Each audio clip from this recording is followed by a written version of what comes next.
வணக்கம். அன்பார்ந்த குரு ஜோதிடம் நேயர்களுக்கு உங்கள் ஜோதிடர் ஜேஎம்எஸ் சந்திரமௌலியின் பதிவு.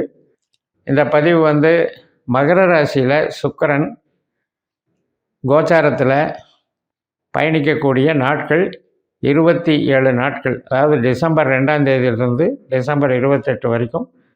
அந்த 27 நாட்களில் சூரிய நட்சத்திரம், சந்திர நட்சத்திரம், செவ்வாய் நட்சத்திரத்தில் போயிட்டுருக்கும்போது செவ்வாயினுடைய வக்கரகதியினுடைய பார்வையும் விழுகிறது.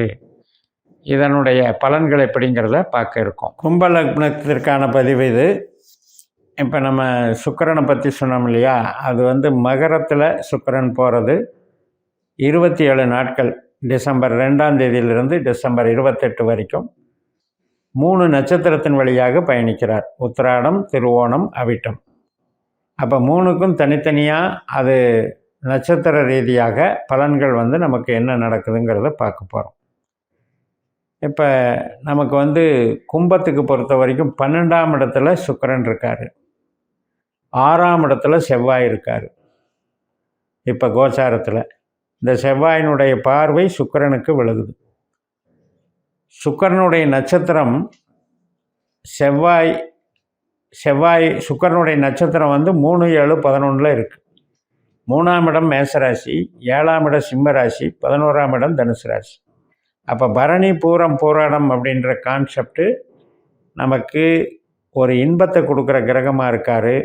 லைஃப் பார்ட்னர், கணவன் மனைவி உறவு மற்றும் அனைத்து விதமான உறவுகள், இப்போ கூட பிறந்தவங்க, இளைய சகோதர சகோதரி, மூத்த சகோதர சகோதரி, இது மாதிரி உறவுகள் சார்ந்த நன்மைகளை கொடுக்கக்கூடியதாகவும், ஸ்மார்ட் ஒர்க்கு, ஒரு communication line, commission line, contract line, administration line, இது மாதிரி ஒரு மூளை உழைப்பு சார்ந்த ஓவர்லுக் பண்ணுற ஒரு பதவிகளை, ஒரு வேலைகளை நிர்ணயிக்கிற கிரகமாக அந்த சுக்கிரன் இருக்கார். அப்படிப்பட்ட சுக்கிரன் இந்த 3 நட்சத்திர சாரத்தில் 12ல் போகும்போது, அந்த 12ஆம் இடம்ங்கிறது நம்ம என்ன சொல்கிறோம், விரயம், இடம் விட்டு இடம் போகிறது, அல்லது உடல் உபாதைகளை ஏற்படுத்துறது. 6ஆம் இடம், 12ஆம் இடம், இது மாதிரி வேலைகளுக்கு எப்படி இருக்குன்னு தான் நம்ம பார்க்க போகிறோம். இப்போ இதுக்கெல்லாம் கோச்சாரத்துக்கு நமக்கு ஒரு என்ன நட்சத்திரத்தில் போகுதுன்னு பார்க்கும்போது, அந்த நட்சத்திர நாதர்கள் நமக்கு என்ன ஆதிக்கம் பெறுகிறார்கள்னு நமக்கு தெரியாமல் என்ன பண்ண முடியும். அதனால் பாஸ்கர அஸ்ட்ராலஜிஸ்ட் என்ன சொல்லுதுன்னா, நம்மளுடைய 12 பாவத்திற்கு புத்திநாதர்கள், உபநட்சத்திரங்கள் யாருன்னு தெரிஞ்சுக்கணும். இப்போ அந்த மாதிரி கணிக்கும்போது சுக்கிரனோ செவ்வாயோ நமக்கு என்ன பாவ அதிகாரிகள்னு தெரிஞ்சுக்கும். அப்போ நமக்கு 2ஆம் இடம், 6ஆம் இடம், 10ஆம் இடம், இந்த மாதிரி பாவ அதிகாரிகளாக வரும் பொழுது நமக்கு தொழில் பலத்தையும் பண வரவையும் வேலை வாய்ப்பையும் உருவாக்குவார்கள். நல்லாயிருக்கும். இப்போ வெளிநாட்டில் வேலை பார்க்குறதும் 12ஆம் இடம் தான். 6ஆம் இடம், 12ஆம் இடம், இதெல்லாம் 10ஆம் இடத்தோடு தொடர்பு கொள்ளும்போது வெளிநாட்டு வேலைக்கு சாதகமாக இருக்கும். அப்போ அந்த மாதிரி நம்ம ஜனனஜாதத்தை பேஸ் பண்ணிவிட்டு நம்ம இந்த கோச்சாரத்தை பார்க்க நமக்கு நன்மையாக இருக்கும். ஏன்னா எங்கிட்ட பிடிஎஃப் வாங்குகிறவங்கெல்லாம் அந்த மாதிரி இந்த 12 பாவ அதிகாரிகள் தெரிஞ்சுக்கிட்டு அவங்க அதை பார்க்க அவங்களுக்கு அது புரிய வரும். இப்போ நம்ம சூரியனுடைய நட்சத்திரத்தில் 2ஆம் தேதியிலிருந்து 11ஆம் தேதி வரைக்கும் வர்றார். அந்த சூரியன் நம்ம லக்னத்துக்கு 7ஆம் இடம்தான், சிம்ம ராசி. ஆனால் 12ஆம் இடத்துக்கு அது 8ஆம் இடம். அதனால் என்ன ஆகும்னா, இப்போ ஒரு மூலதனம் போடலாம் அப்படின்னு நினச்சா நடக்காது. வேறு வேலைக்கு போகலாம், 2வது வேலைக்கு போய் ஜாயின் பண்ணலாம், அல்லது ஒரு தொழிலை எக்ஸ்டென்ஷன் பண்ணலாம் அப்படின்னு சொல்கிறதுக்கும் தடையாக இருக்குது. இதுதான் அந்த சூரியனுடைய நட்சத்திரத்தில் போகக்கூடிய அமைப்பு. டிசம்பர் 11ஆம் தேதி வரைக்கும் இந்த நிலைமை. அதுக்கப்புறம் சந்திரனுடைய நட்சத்திரத்தில் போகும் பொழுது வேலைக்கு சப்போர்ட் பண்ணுது.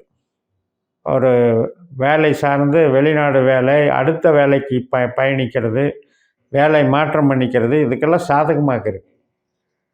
அதே நேரத்தில் ஒரு சிகிச்சை எடுக்கிறதுக்கும் சாதகமாக இருக்குது. ஒரு உடல் உபாதை இருக்குது, அதுக்கு ஒரு ட்ரீட்மெண்ட் எடுக்கிறதுக்கும் நடக்கிறதுக்கும் வாய்ப்பு இருக்குது. மருத்துவ செலவுகள்னு எடுத்துக்கணும். 12ஆம் இடம்னாலே செலவு தானே, மருத்துவ செலவுகள். இப்போ சுக்கிரன் நமக்கு 4ஆம் இடத்துக்கும் 9ஆம் இடத்துக்கும் அதிபதி. அப்போ அந்த 4ஆம் இடத்துல இருக்கக்கூடிய விஷயங்கள் என்ன அப்படின்னா, வீடு கட்டுறது, இடம் வாங்கிறது, இதன் வழியாக செலவுகள். ஒரு வாகனம் வாங்கிறது. இப்போ தொழில் எடுத்துக்கிட்டிங்கன்னா ரியல் எஸ்டேட் தொழில் இருக்குது, கன்ஸ்ட்ரக்ஷன் தொழில் இருக்குது, ஒரு ஸ்பேர் பார்ட்ஸ் தயாரிக்கிறது இருக்குது, இன்டீரியர் டெக்கரேஷன் இருக்குது, சொகுசு வாகனங்கள் இருக்குது. இது சம்மந்தப்பட்ட ஒரு வளர்ச்சி மூலதனங்களை பண்ணுவார், தொழில் சார்ந்து நன்மைகள் கொடுப்பார். அதே ஸ்மார்ட் ஒர்க்குன்னு எடுத்துக்கும் போது ஐடி லைனு, நம்ம கன்சல்டிங் பண்ணுறது, கமிஷன் வகை தொழில். இப்போ சுக்கிரன் எடுத்துக்கிட்டிங்கன்னா ஆடை ஆபரணம் மற்றும் டெக்ஸ்டைல் இண்டஸ்ட்ரியில் டிசைனிங், பட்டு சம்மந்தப்பட்ட துறை, இதெல்லாமே சுக்கிரன் ஆகும். பிளாஸ்டிக்ஸு. ஸோ இதெல்லாம் 12ஆம் இடத்துல தொடர்பு வருது அப்படின்னா மூலதனம் சார்ந்து அது கொஞ்சம் வேலை செய்யுது. இந்த ஃபீல்டில் ஏதாவது ஆராய்ச்சியில் இருக்கிறீங்க அப்படின்னா ஆராய்ச்சி சார்ந்து அது வேலை செய்யும். அப்போ இந்த பாவம் தான் நமக்கு பேசுது. அந்த பாவத்துக்கு நம்ம ஜனன ஜாதகத்தின்படி அது என்ன திசை நடக்குதோ, புத்தி நடக்குதோ, அதில் இந்த சுக்கிரன் செவ்வாய் சம்மந்தப்பட்டால் நீங்கள் அந்த டாபிக் எடுத்து பொருத்தி பார்த்தீங்கன்னா நிகழ்வுகள் கரெக்டாக இருக்கும். அதே மாதிரி தான் செவ்வாய். இப்போ செவ்வாயினுடைய நட்சத்திரம் நம்மளுக்கு 4, 8, 12 இருக்குது, 1, 5, 9 இருக்குது. நம்ம கும்பலக்னத்தில் தான் செவ்வாயினுடைய அவிட்ட நட்சத்திரத்தினுடைய 3, 4 பாதங்கள் இருக்குது. 5ஆம் இடத்துல மிதுனத்தில் இருக்குது, 9ஆம் இடத்துல துலாத்தில் இருக்குது. அப்போ இந்த செவ்வாயினுடைய ஆற்றல் என்பது நமது சிந்தனையை வளப்படுத்தும், நம்மளுடைய கலைத்திறமைகளை வளப்படுத்தும், நம்முடைய படிப்பு, உயர்கல்வி, நம்ம பழக்க வழக்கங்களையும் டெவலப் பண்ணும். இப்போ அப்படிப்பட்ட பழக்க வழக்கங்கள் இப்போ கோச்சாரத்தில் செவ்வாய் 6ஆம் வீட்டில் இருக்கிறதுனால ஒரு ரகசியமான ஒரு முறையில் நம்ம செய்கிற கான்ஃபிடென்ஷியல் மேட்ரு, ரகசிய செயல் திட்டங்கள், இது மாதிரி செவ்வாய் சுக்கிரன் வேலை செய்யக்கு வாய்ப்பு இருக்குது. ஆனால் நம்ம ஜனன ஜாதகத்தில் இந்த செவ்வாயோ சுக்கிரனோ 8ஆம் பாவ உபநட்சத்திரமாகவோ 12ஆம் பாவ உபநட்சத்திரமாகவோ வந்திருந்தால் அது நம்மளுக்கு வீழ்ச்சியை கொடுத்துரும்.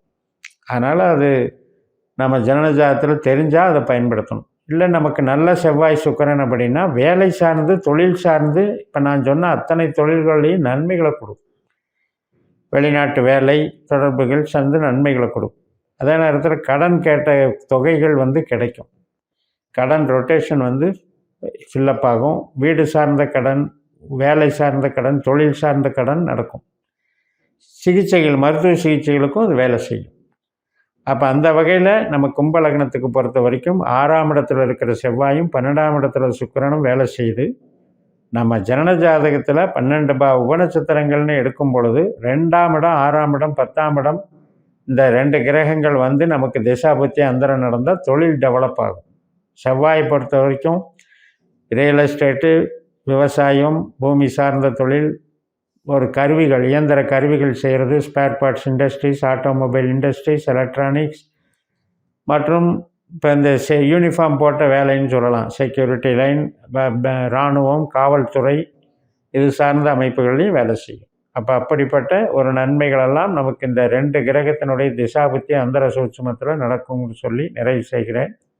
இந்த சேனலை சப்ஸ்கிரைப் பண்ணுங்கள், ஷேர் பண்ணுங்கள். உங்கள் தனிப்பட்ட ஜாதக பலாபலன்களை என்னுடைய வாட்ஸ்அப் நம்பரில் தொடர்பு கொண்டு பலன் பெறுங்கள். உங்களிடமிருந்து விடைபெறுகிறேன். உங்கள் JMS. நன்றி, வணக்கம்.